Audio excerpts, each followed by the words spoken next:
পুরনো কোনো বাড়ির দেওয়ালে কান পাতলে কি আজও কোনো চাপা দীর্ঘশ্বাস শোনা যায়? আজকের এই বিশ্লেষণে আমরা ঠিক তেমনই এক জগতে ঢুকব, বাংলা লোককথার এমন এক গল্পে যেখানে ভয়, রহস্য আর বিষণ্ণতা একেবারে মিলেমিশে একাকার হয়ে গেছে। চলুন সেই পুরনো বাড়ির রহস্যময় অতিথির গল্পটা আজ ব্যবচ্ছেদ করা যাক। ভাবুন তো, গল্পটা শুরুই হয় ঠিক এইভাবে। নমস্কার বন্ধুরা। এই একটা সাধারণ সম্ভাষণেই যেন মনে হয় আমরা কোনো শীতের রাতে আগুনের পাশে বসে গল্প শুনছি। আসলে এভাবেই তো লোককথাগুলো বেঁচে থাকে, তাই না? প্রজন্ম থেকে প্রজন্মান্তরে মানুষের মুখে মুখে।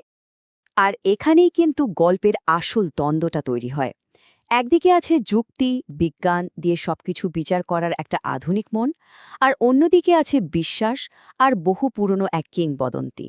যখন এই দুটোর মধ্যে একটা সংঘাত হয়, তখন শেষ পর্যন্ত কোনটা জেতে? গল্পটা আমাদের ঠিক সেই যাত্রাতেই নিয়ে যাবে।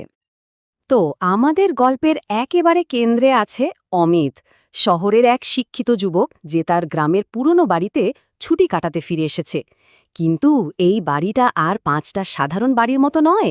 এর আনাচে কানাচে লুকিয়ে আছে অনেক পুরনো রহস্য, আর তার এই ফিরে আসাটাই কিন্তু এক অজানা অধ্যায়ের দরজা খুলে দেবে।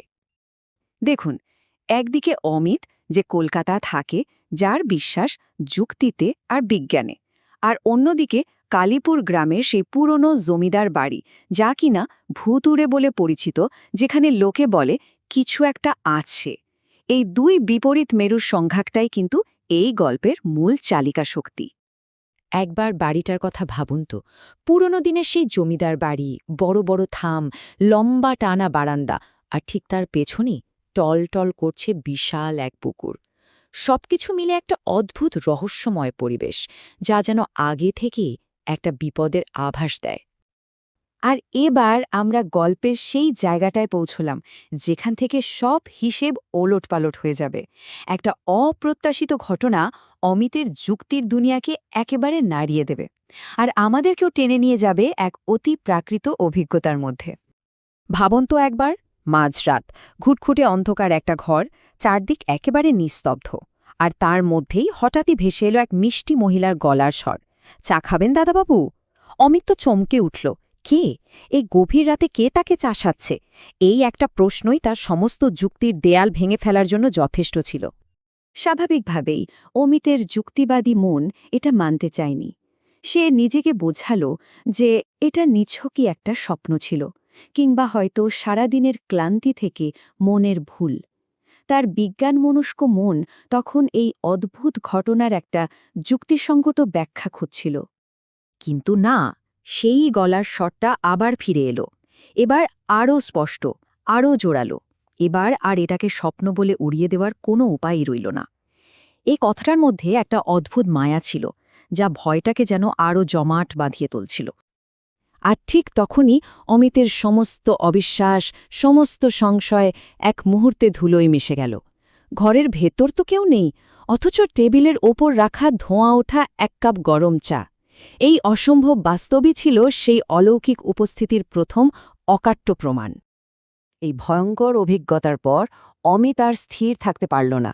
সে এর পেছনের কারণটা জানতে চাইল, আর তখনই গ্রামের গভীরে লুকিয়ে থাকা এক মর্মস্পর্শী দুঃখের কাহিনী ধীরে ধীরে বেরিয়ে আসতে শুরু করল। গ্রামের এক বৃদ্ধ কাকার মুখ থেকে অমিত প্রথমবার নামটা শুনল, রাধা রানী। এই নামটা শোনার পর থেকেই কিন্তু গল্পটা আর নিছক একটা ভূতের গল্প থাকে না, এটা হয়ে ওঠে এক নারীর ব্যক্তিগত ট্র্যাজেডির গল্প।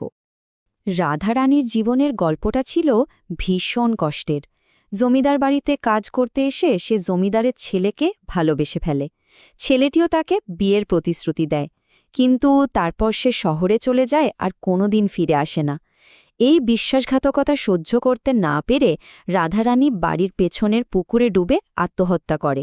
তার অতৃপ্ত আত্মা কেন আজই বাড়িতে আটকে আছে, তার উত্তরটা এখানেই লুকিয়ে আছে। আসলে রাধারানীর আচরণে কোনো প্রতিহিংসা নেই, আছে এক গভীর একাকিত্ব। সে শুধু একজন সঙ্গ চায়, কাউকে তার কথা শোনার জন্য। কিন্তু বিপদটা ঠিক ওখানেই। গ্রামের লোকেদের বিশ্বাস যে তার সাথে কথা বলে তাকে সে আর কোনোদিনও যেতে দেয় না। এবার গল্পটা তার সবচেয়ে চূড়ান্ত মুহূর্তে পৌঁছাচ্ছে অমিতের সাথে সেই আত্মার মুখোমুখি সাক্ষাৎ। এটি এমন এক মুহূর্ত যেখানে ভয় আর করুণা একে অপরের সাথে মিলেমিশে একাকার হয়ে যায়। এবার আর শুধু গলার স্বর নয়, রাধারানী নিজেই এসে দাঁড়ালো অমিতের সামনে। তার ফ্যাকাশে মুখ, তার দুঃখ ভরা চোখ, এই দৃশ্যটা ভূতের ভয়কে ছাপিয়ে গিয়ে এক গভীর বিষণ্ণতার জন্ম দেয়।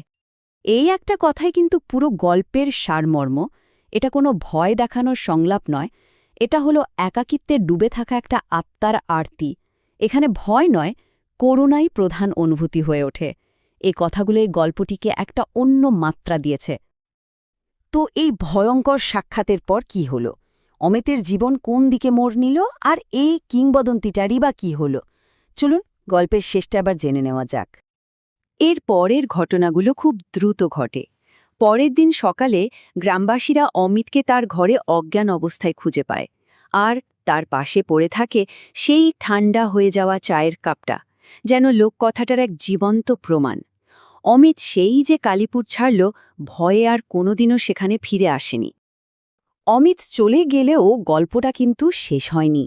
রাধারানীর অপেক্ষা আজও চলতেই থাকে।